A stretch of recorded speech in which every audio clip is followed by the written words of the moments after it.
Oke, kita akan langsung pada sesi hari ini, yaitu happiness insight. Nah,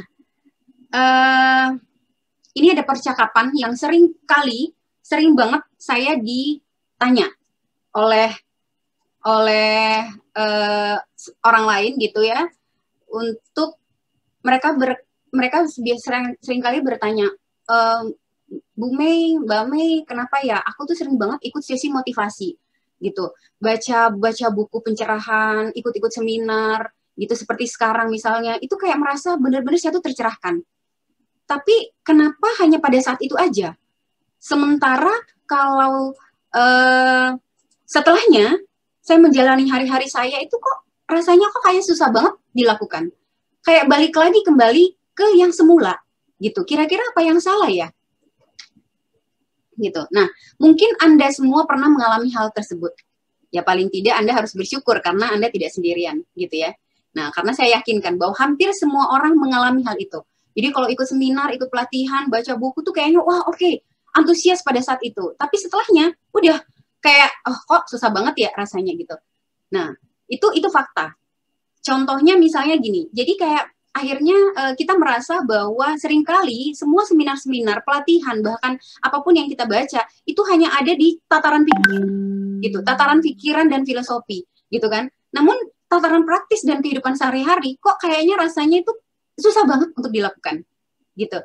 Nah, contohnya misalnya berpikir positif. Berpikir positif dan sabar, padahal faktanya nih, bagaimana mungkin kita mau berpikir positif jika misalnya pasangan di rumah ngomel melulu. Oke, bagaimana caranya kita bisa berpikir positif sementara misalnya uang menipis nih misalnya, atau bagaimana caranya kita mau berpikir positif kalau udah lelah kerja seharian terus udah gitu terus diomel-omelin pula, gimana caranya kita berpikir positif?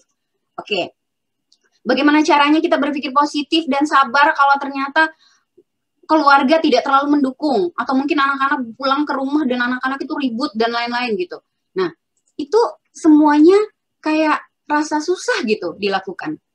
Oke, lagi-lagi saya harus setuju dengan hal tersebut. Nah, di sini kita bukan mencari cara apa yang harus dilakukan, tetapi melakukan pembenaran dalam kelemahan diri, bahkan mengklaim jika apa yang ada di buku atau seminar dan pelatihan-pelatihan itu kayaknya susah gitu untuk dilakukan. Apalagi untuk dalam kehidupan sehari-hari, kesannya begitu. Pertanyaan selanjutnya, apakah sifat berarti ada orang yang berpikir bahwa udahlah Bu Mei, sabar, tekun, baik, tidak cemburuan, itu sifat bawaan. Jadi kalau udah dari sononya begitu, ya udah nanti juga akan begitu terus gitu loh. Jadi kalau misalnya seperti saya nih Bu Mei, misalnya saya ini kan pemarah, ya udah memang saya pemarah, memang bawaannya begitu. Kadang orang berpikir begitu. Gitu kan? Jadi kesannya kayak emang udah dari sananya deh. Nah, bahkan ada yang menyalahkan karena pola asuh lah, ada yang menyalahkan memang karena lingkungan dan lain-lain. Akhirnya kita jadi kemana-mana. Oke, saya mungkin tidak akan membahas itu lebih dalam, tapi saya akan mau kembali ke diri kita dulu nih. Oke, kita fokus dulu nih sama kita. Pertanyaan selanjutnya berarti, oke, kalau gitu, apakah sifat bisa diubah, Bu Mei? Bisa nggak sih sifat itu bisa dirubah? Misalnya saya yang tadinya pemarah jadi tidak pemarah, saya yang tidak sabar jadi sabar. Bisa nggak? Jawabannya adalah ya atau tidak. Oke, loh kok ambigu gitu sih jawabannya? Ya, karena semua tergantung dari keyakinan Anda, sistem kepercayaan Anda. Seperti menurut Henry Ford, dia mengatakan bahwa jika saya berpikir saya bisa, ya saya bisa. Tapi jika saya berpikir saya tidak bisa, ya saya tidak bisa. Artinya dua-duanya benar. Gitu. Nah, jika semuanya tergantung keyakinan, apakah dengan kita yakin kita bisa sabar, kita menjadi bisa sabar? Oke, apakah ketika saya yakin bahwa saya bisa tidak pemarah, jadi bisa pemarah? Oh, tunggu dulu. Oke, punya keyakinan bahwa kita dapat berubah ke arah yang lebih baik, punya keyakinan bahwa saya bisa sabar, punya keyakinan bahwa saya bisa tidak pemarah lagi. itu bagus. Fondasinya sudah bagus. Tapi jika kita hanya berhenti sampai di fondasi saja dan tidak membangun rumah, bukankah kita tetap akan kehujanan dan kepanasan? Manusia adalah makhluk kebiasaan. Kebiasaan semua sistem kepercayaan, nilai, aturan, dan mudahnya sifat yang ada di dalam diri kita, ini semuanya terbentuk dari pengalaman dan kebiasaan kita di masa lalu. Kita punya pohon dalam pikiran kita. Ada pohon kesabaran, cinta kasih, kepedulian, melayani, atau biasa disebut dengan pohon positif. Dan juga ada pohon yang sebenarnya tidak menguntungkan. Oke, berarti ada pohon yang menguntungkan, ada yang tidak menguntungkan. Apa yang tidak menguntungkan? Ketakutan, keserakahan, egois, kekhawatiran. Perlu diketahui bahwa semua yang ada, itu tidak ada yang buruk. Semuanya punya maksud baik. Mereka ada pada dasarnya untuk melindungi diri kita. Misalnya orang yang serakah. Jika mau dilihat nih, orang yang serakah itu pada dasarnya takut akan masa depan yang tidak pasti. Oleh karena itu, untuk melindungi dia dari kesengsaraan, dia mengamankan dirinya dengan ingin memiliki semua yang bisa dia miliki. Kadang-kadang bahkan dia menghalalkan segala cara untuk mendapatkan apapun yang dia mau. Sehingga kita menyimpulkan hanya satu kata, yaitu konotasinya serakah. Padahal kita tahu bahwa sebenarnya mungkin dia lagi mempertahankan dirinya, atau ini ketakutan dia terhadap sesuatu. Jadi semua kepercayaan, aturan, value dalam diri seseorang dasarnya itu semua baik. Jadi ada yang menguntungkan, namun sekali lagi ada yang tidak menguntungkan. Kita lihat ini. Kembali ke analogi pohon. Sama seperti pohon yang ada di dunia ini, pohon dalam pikiran kita juga akan berkembang jika kita merawat dan memberinya makan. Jika dalam kehidupan sehari-hari kita menyirami pohon kemarahan, pohon itu akan berkembang dan mempunyai akar yang sangat kuat. Tarikannya akan begitu sangat kuat sehingga tidak ada lagi sesuatu dalam diri kita yang bisa kita lakukan. Alangkah mudahnya kita jadi tersesat dalam kemarahan dibandingkan kesabaran yang pohonnya tidak pernah kita beri makan. Jadi ibaratnya tubuh kita ini seperti pohon. Jadi ada ranting-ranting yang tumbuh, ini ada kemarahan, ini ada sabar, ini kebaikan, ada ini cinta, ada pelayanan, dan lain-lain. Semuanya ada. Sekarang ketika Anda sering marah, atau kemudian ketika ada situasi membuat Anda marah dan Anda terpicu dengan itu dan Anda marah, maka itu sama saja Anda lagi menyirami pohon kemarahan Anda untuk tumbuh subur. Ibaratnya lagi disiram, diberi pupuk. Set, maka dia akan tumbuh subur. Makanya nggak heran ketika orang merasa, kenapa saya pemarah? Kenapa saya tidak sabaran? Karena yang Anda sirami itu adalah pohon kemarahan dan pohon ketidaksabaran Anda. Berarti saya bisa dong memilih untuk menyiram yang lain. Bisa. Anda bisa menyirami pohon cinta kasih. Anda bisa menyirami pohon kebaikan dalam diri Anda. Anda tinggal memilih. Sekali lagi, tubuh, pikiran kita saat ini terjadi karena apa yang kita pikirkan dan lakukan di masa sebelumnya. Jadi apa yang kita rasakan sekarang itu adalah hasil dari konsumsi kita sebelumnya. Sehingga apa yang Anda pikirkan dan apa yang ingin Anda lihat di masa depan, besok, minggu depan, bulan depan, tahun depan, atau bahkan berpuluh-puluh tahun yang akan datang, itu tergantung pada apa yang Anda pikirkan dan lakukan saat ini, sekarang. Jadi kalau Anda mengkonsumsi hal-hal yang negatif hari ini, itu yang akan Anda panen besok, minggu depan, bulan depan, tahun depan. Jadi Anda bisa memilih.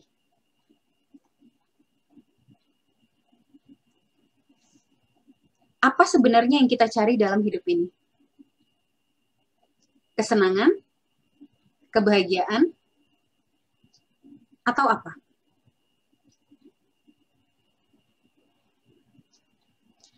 Jika kesenangan yang kita cari, maka sejatinya kita sibuk merawat penderitaan. Loh, mengapa disebut penderitaan? Karena kesenangan selalu ujung-ujungnya tercapainya keinginan dan kesenangan akan hilang berganti dengan syarat yang lain, kesenangan lagi yang lain. Sedang bahagia, itu dalam diri kita. Bahagia adalah kondisi kepenuhan jiwa, penuh syukur, penuh penerimaan dengan segala realita di luar diri kita. Ini adalah cerminan di dalam diri. Itu sebabnya jika ada masalah, yang harus kita lakukan adalah kembali ke dalam, bukan keluar. Ketika kita memiliki masalah, maka yang harus kita lakukan adalah ke dalam, bukan keluar. Persoalan kehidupan yang ada adalah jalan ke dalam, mengenali diri kita dan mengenali Tuhan kita. Jadi kenalilah dirimu, maka kamu akan mengenal Tuhan. Saya ada percakapan terkait hal ini. Joko bertemu dengan Adi dan terjadilah percakapan. Joko bertanya, bagaimana kabarmu, Di? Sehat? Kata Adi, oh sehat Jo, sehat. Tapi ruwet sekali hidup saya. Hah, ruwet? Iya, ruwet. Ruwet gimana? Kamu sehat gitu loh, nggak kena corona. Apa kata Ardi? Ya memang sehat, tapi nggak sehat itu keuanganku. Kerjaku ya begini-gini aja, hutangku banyak, anak-anak tuh tetap butuh uang, istriku ngeluh melulu, gimana coba menurut kamu?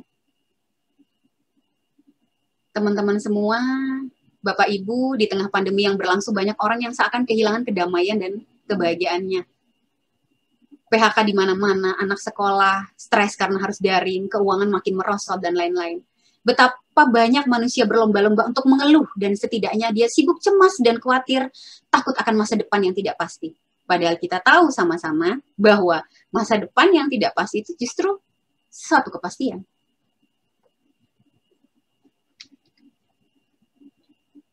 Oke. Semua kesenangan dan kenyamanan yang ada selama ini akan hilang di tengah pandemi.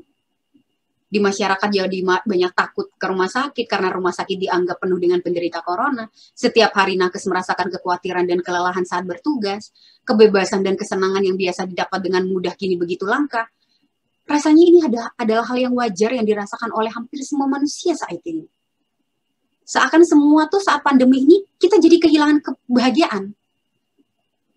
Seolah-olah begitu. Tapi oke, sekarang apa itu kebahagiaan? Seperti tema kita hari ini, happiness inside. Oke, bahagia itu berarti di dalam. Apakah semua keinginan yang terpenuhi adalah kebahagiaan? Benarkah saat ini semua yang tidak punya uang berarti nggak bahagia? Benarkah semua yang tidak punya pekerjaan kehilangan kebahagiaannya? Benarkah semua yang usahanya bangkrut kehilangan kebahagiaannya? Benarkah nakes yang kelelahan dan setiap hari harus khawatir, takut, kehilangan kebahagiaannya? Benarkah rumah tangga yang tidak seharmonis dulu karena tekanan hidup, kehilangan kebahagiaannya? Oke. Mari kita coba untuk jawab pertanyaan-pertanyaan tadi. Jika semua orang yang tidak punya uang tidak bahagia, maka harusnya orang yang punya uang tentu bahagia. Jika semua yang tidak punya pekerjaan tidak bisa bahagia, maka orang-orang seperti kita ini yang punya pekerjaan harusnya bahagia. Jika semua pengusaha yang terkena imbas pandemik ini tidak bahagia, maka seharusnya pengusaha yang usahanya masih jalan tentu akan bahagia.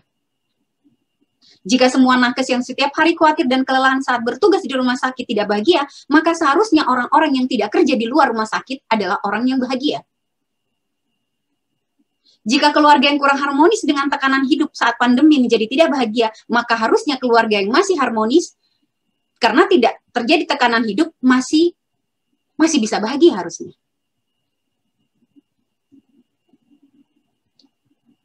Percakapan kedua orang sahabat tadi.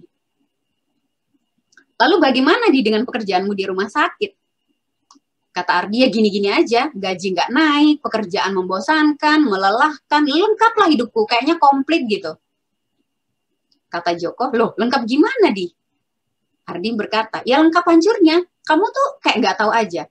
Kalau kamu sih enak ya, masih punya usaha, uangmu banyak, keluargamu sehat semua. Lah aku ini apa? Apa kata Joko? Alhamdulillah sih, usahaku sekarang udah tutup, hutangku banyak, mungkin 10 kali lipat dari hutang kamu. Tabunganku juga udah habis buat pesangon karyawan kemarin. Loh, kata Ardi. Loh, usahamu bangkrut. Utangmu banyak loh. Terus gimana masa depanmu? Kok kamu cengar-cengir aja? Kayaknya kamu bahagia-bahagia aja tuh. Apa kata Joko? Lah terus aku harus gimana? Masa harus ngeluh terus? Takut terus? Ngomel ke sana kemari? Kan nggak bisa merubah keadaan juga. Ya malah aku jadi kayak semakin sumpek dan rumit nanti hidupku kalau aku lakukan itu. Lah lagi pula emang aku punya pilihan toh. Pilihan apa? Aku nggak ada, atau selain nerima? Oh iya juga ya. Oke. Dari pembicaraan di atas, seakan bahagia itu sama dengan senang. Apakah benar senang itu sama dengan bahagia?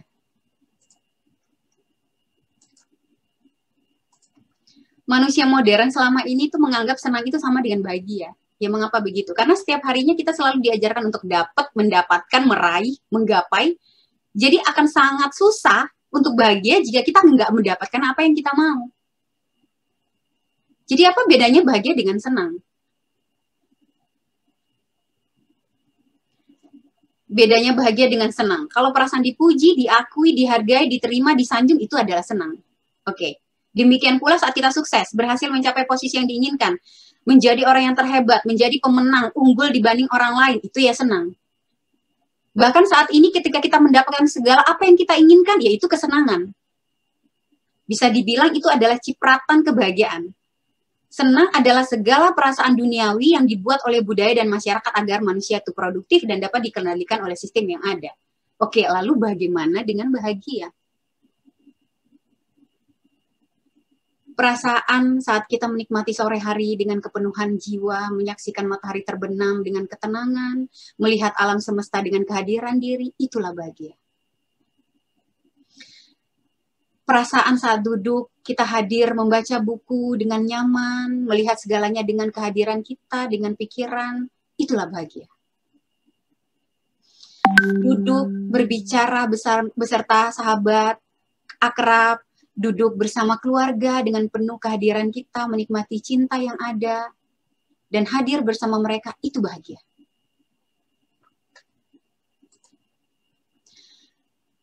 Perasaan sungguh-sungguh, menikmati, menghayati apapun yang kita lakukan, termasuk saat ini ketika Anda lagi mendengarkan saya dan lagi fokus mendengarkan saya, itu bahagia. Perasaan nyaman, menikmati, menghayati pasien yang datang dalam keadaan sakit dan keluar dalam keadaan tersenyum dan penuh syukur, itu bahagia. Bersyukur Anda dan saya masih memiliki pekerjaan yang dapat meringankan penderitaan orang lain, yang tadinya mereka sakit datang ke kita dan kemudian kembali dengan sehat, dan kita masih menikmati pekerjaan itu, itulah bahagia.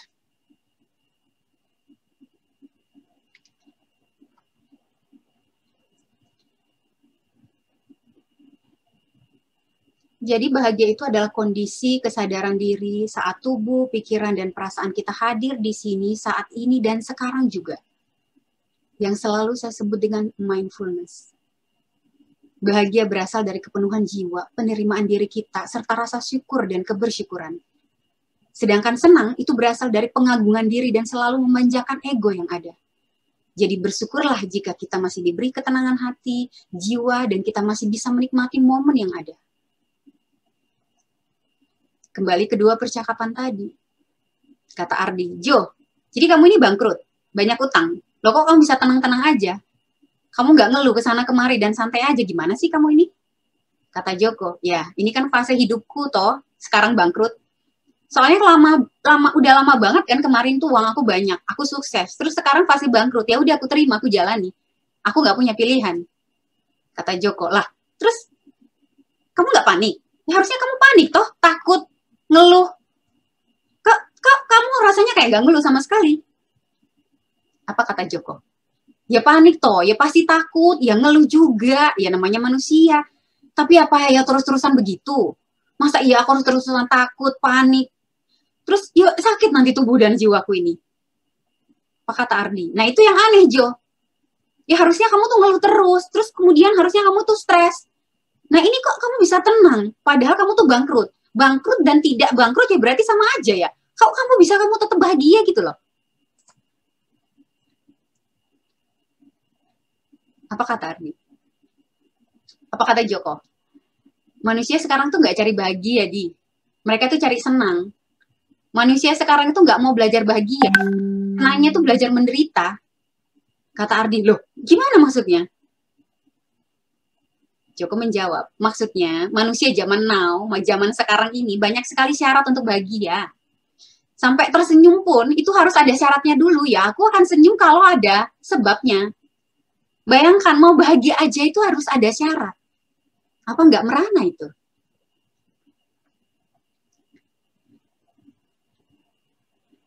Oke. Ini ada level bahagia.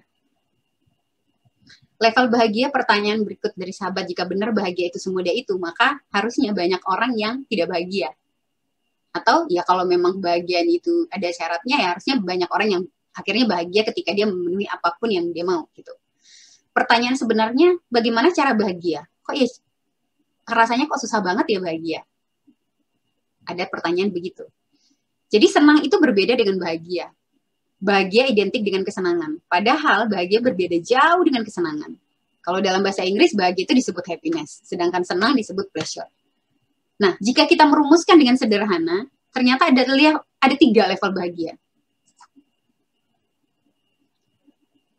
Nah, ada 3 level bahagia. Yang pertama, bahagia fenomena luar. Bahagia anak TK nih. Di level bahagia ini kebanyakan manusia modern ada di sini nih. Aku bahagia jika aku punya uang yang banyak. Aku bahagia jika keluargaku baik-baik saja. Aku bahagia jika aku sudah menikah. Aku bahagia jika atasanku tidak marah-marah sama aku. Aku bahagia jika aku bisa pergi ke suatu tempat misalnya. Aku bahagia jika istriku tidak ngomel-ngomel. Aku bahagia jika tidak punya uang. Aku bahagia jika orang mencintaiku. Oke. Aku bahagia jika dan selalu ada kata sebab akibat. Bahagia di level ini adalah bahagia yang penuh syarat dan ketentuan berlaku. Dan tentunya hal ini sangat melelahkan dan membuat kita tuh menderita dalam kehidupan. Di level bahagia ini orang lupa bahwa syarat yang ada dan yang dibuat adalah untuk mendapatkan kesenangan sesaat. Yang itu sebenarnya percikan kebahagiaan sesaat. Jadi untuk meraih kebahagiaan di level ini, manusia itu seringkali diliputi segala penderitaan kehidupannya. Karena dianya dalam menjalani hidup tuh sibuk untuk mengejar, sibuk untuk meraih, sibuk untuk mendapatkan kesenangan sesaat. Yang setelah syaratnya tercapai, dia akan mendapatkan kebahagiaan, tapi hanya sesaat, 10 detik mungkin. Atau mungkin hitungan menit. Hadirnya tubuh, pikiran, dan perasaan di sini, itu yang harusnya kita rasakan. Jadi ketika kita memberi syarat pada kebahagiaan kita sendiri, itu berarti kita masih ada di level bahagia anak TK. Anak TK kalau diberi mainan, dia seneng banget. Punya keinginan, terus akhirnya dipenuhi oleh orang tuanya, dia seneng banget. Nah, akhirnya jadi begitu kesannya. Bahagia di level kedua. Ini bahagia fenomena dalam. Bahagia manusia bertumbuh. Di level ini ada bahagia yang dibuat-buat sendiri. Artinya bahagia itu aku yang buat, aku yang bangun. Ini udah ada di level kesadaran nih. Dia sudah tidak lagi bahagia jika ada sebab. Ya saya kalau mau tersenyum, ya saya tersenyum. Nggak perlu harus ada alasan buat saya tersenyum. Saya bahkan seringkali mengatakan bahwa saya kalau misalnya lagi berkaca atau mungkin lagi olahraga atau apa, saya senyum sendiri. Saya ketawa aja. Senyum 19 detik. Untuk apa? Ya karena untuk senyum aja kenapa sih kita mesti bersyarat gitu? Untuk mau senang aja kenapa kita mesti harus ada syarat untuk itu? Nah, di level kedua ini bahagia sudah tidak mutlak ada sebab lagi. Dia bisa menciptakan kebahagiaannya sendiri dalam dirinya. Dia memahami bahwa bahagia itu adalah bukan karena syarat dan ketentuan yang terpenuhi. Tetapi dia sadar bahwa dia harus bahagia dari dalam. Manusia di level ini itu manusia bertumbuh spiritualnya. Biasanya dia sudah sibuk mengabdikan dirinya, dia sibuk untuk berbagi, dia sibuk untuk memberikan energi cinta, berbagi dengan ketenangan, kebahagiaan. Udah fokusnya itu udah memberikan. Nah, dia jadi mudah tersenyum dan memiliki rasa empati yang tinggi terhadap orang lain. Itu di level kedua bahagia. Bahagia yang di level ketiga, ini bahagia yang selalu on atau kondisi syukur. Bahagia level ini adalah bahagia yang seharusnya kita capai dalam hidup ini. Manusia yang penuh syukur. Tentu hal ini mungkin tidak mudah, karena syukur itu memiliki level yang tinggi lagi. Ada beberapa level lagi, tapi saya nggak akan bahas itu. Nah, manusia di level bahagia yang ketiga ini adalah manusia yang menerima semua takdir kehidupan yang diberikan oleh Tuhan kepada dirinya. Dia sudah tidak lagi mengatur Tuhan dengan permintaan-permintaannya. Dia hanya sibuk untuk mengusahakan yang terbaik dalam hidupnya. Hidupnya udah dipenuhi dengan penerimaan dan rasa syukur yang dalam. Saya sempat membagikan di YouTube tentang hal ini. Saya mengatakan bahwa sekarang saya tuh benar-benar belajar untuk tidak meminta lagi sama Tuhan. Bukan karena saya sudah memiliki banyak hal atau sudah berlebihan, tidak. Saya belajar untuk bersyukur. Saya belajar untuk kalau minta sesuatu sama Tuhan itu bukan lagi minta. Pada saat saya berdoa bukan saya minta, tapi saya bersyukur. Setiap pagi yang saya lakukan, bangun tidur, saya bersyukur masih bisa hidup. Saya bersyukur masih punya mata ini, masih bisa berfungsi dengan baik. Saya bersyukur masih bisa olahraga. Saya masih bersyukur masih bisa makan dan lain-lain. Saya syukurin itu dulu. Apapun peran yang diberikan oleh Tuhan pada kehidupan kita itu diterima dengan lapang dada. Dengan senyuman dan rasa terima kasih. Kita jadi sudah tidak melekat pada sesuatu. Saya selalu bilang bahwa kemelekatan yang membuat seringkali kita merasa menderita dan seringkali merasa sakit hati. Karena kita terlalu melekat terhadap sesuatu.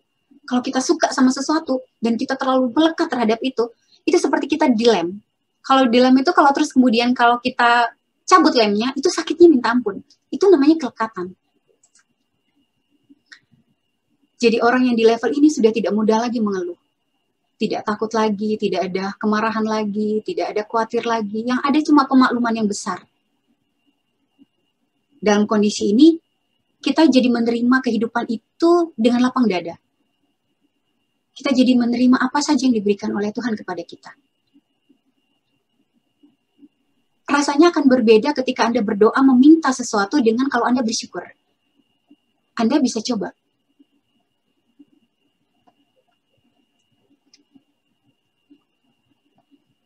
Nah,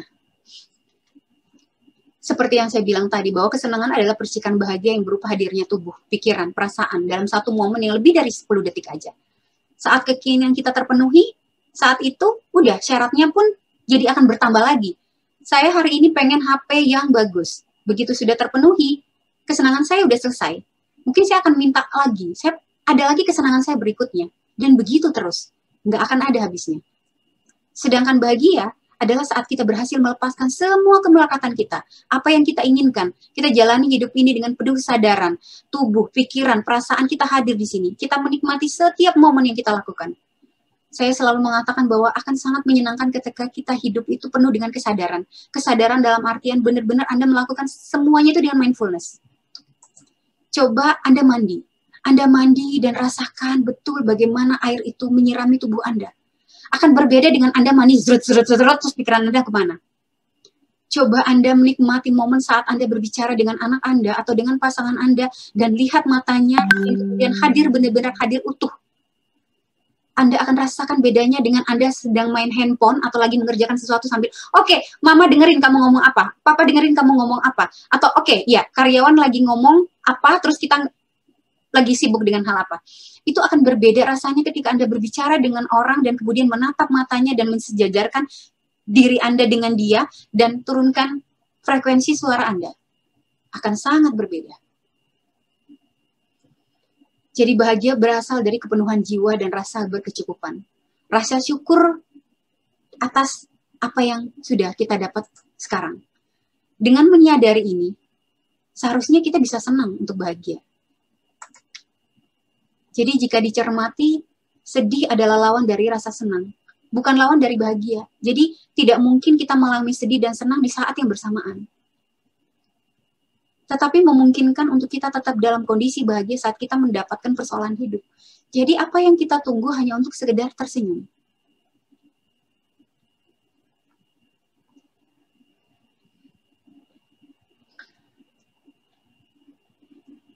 Saya mau bagikan hal sederhana ini. Pertama, hidup ini singkat. Sehingga tidak disarankan untuk mengisi dengan hal-hal negatif apalagi yang destruktif. Saya selalu mengatakan bahwa saring pikiran Anda. Sebelum Anda mendapatkan sesuatu informasi, saring dulu. Jangan ditelan mentah-mentah. Yang kedua, di sini kita beristirahat sebentar untuk anggaplah kita lagi minum teh. Minum teh menjadikan keindahan jika dilakukan dengan penuh rasa syukur. Anda menikmati rasa tehnya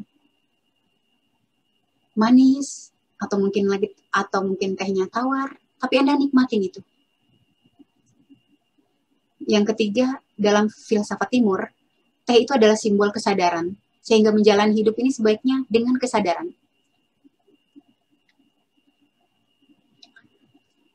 kehidupan memberikan pilihan-pilihan. Di antaranya pilihan menentukan kemana manusia akan pergi setelah mati. Sehingga pada akhirnya, kebahagiaan itu juga adalah pilihan. Sehingga Anda bisa hidup dengan memilih apakah Anda mau bahagia atau tidak. Sekali lagi saya mengatakan bahwa kita bisa memilih untuk kita mau bahagiain diri kita atau tidak. Dan saya seringkali mengatakan bahwa jangan pernah mencari kebahagiaan pada orang lain karena Anda nggak akan dapat. Kalaupun Anda akan dapat mungkin hanya sementara dan nggak akan bertahan lama. Anda cari kebahagiaan untuk suami, Anda minta kebahagiaan ke suami, Anda minta kebahagiaan ke istri, Anda minta kebahagiaan ke atasan, ke teman-teman, ke orang tua. Anda nggak akan dapat. Jadi yang harus Anda lakukan adalah bahagiakan diri Anda sendiri. Kita yang bangun kebahagiaan itu, kita yang bentuk. Hidup ini seperti menggali sumur. Pilihan lain apa yang ada itu kita harus memikirkan bahagia kita sendiri ya. Gitu. Jadi biasanya orang yang memikirkan orang lain itu bahagianya jadi paripurna gitu. Jadi kayak sempurna. Saya sendiri tuh memilih untuk mengambil jalur bahagia dengan membuat pihak lain berbahagia. Menjadikan hidup ini lebih bermakna. Makna adalah bangunan yang dirangkai bersama. Sayangnya dalam hidup ini tidak semua hal ditandai dengan kegembiraan. Kadang ditandai dengan hal yang tidak mengenakan. Gitu. Tapi itulah hidup. Tapi percayalah, hidup itu ibarat seperti tadi saya bilang bahwa kayak menggali sumur. Di permukaan kita akan menemukan lumpur dulu. Kalau kita menggali sumur itu yang kita temukan lumpur dulu. Namun jika kita menggalinya terus makin dalam, apa yang terjadi? Kita jadi menemukan kejernihan air di situ.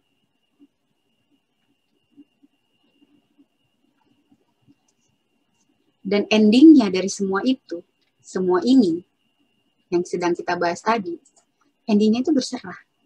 Berusaha untuk terus berpositif thinking, berserah kepada Tuhan Yang Maha Esa. Puncaknya ada di level ini. Oke, seperti biasa, untuk mengakhiri sesi, saya akan memutarkan sebuah lagu untuk Anda pause sejenak. Bahasa saya pause itu adalah jeda. Jeda antara Anda dengan diri Anda. Sehingga mudah-mudahan Anda yang sedang tidak open kamera, tidak sedang open mic sekarang, itu bisa tetap fokus sebentar, dengarkan lagu ini, dan nanti coba kita dengar sama-sama apakah lagu ini terhubung dengan Anda atau tidak, dan kira-kira kalaupun terhubung, apa yang Anda rasakan saat mendengarkan lagu tersebut. Saya mau nanti kita akan diskusi. Anda boleh open kamera, Anda boleh open mic, Anda boleh chat. Sampaikan ke saya apa yang Anda rasakan setelah mendengar lagu ini. Jadi tolong, mungkin Anda bisa tarik nafas, kemudian hembuskan, lakukan 3 kali, dan istirahat sejenak. Kalau Anda sedang melakukan aktivitas, tolong istirahat sejenak, fokus dan dengarkan lagu ini baik-baik.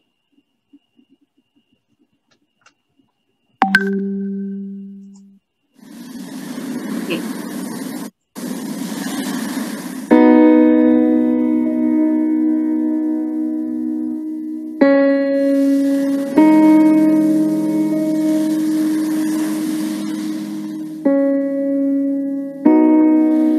Jadi sebenarnya sederhana. Semua udah, kita mulai dari diri kita aja dulu. Jadi penuhi diri kita dengan cinta. Saya selalu bilang, oke, bahagiakan diri Anda, cintai diri Anda, karena hanya itu yang bisa Anda lakukan untuk bisa membagikan ke orang-orang yang Anda sayangi dan ke orang-orang lain yang ada di luar sana. Oke? Terima kasih banyak atas semua yang sudah disampaikan untuk kami.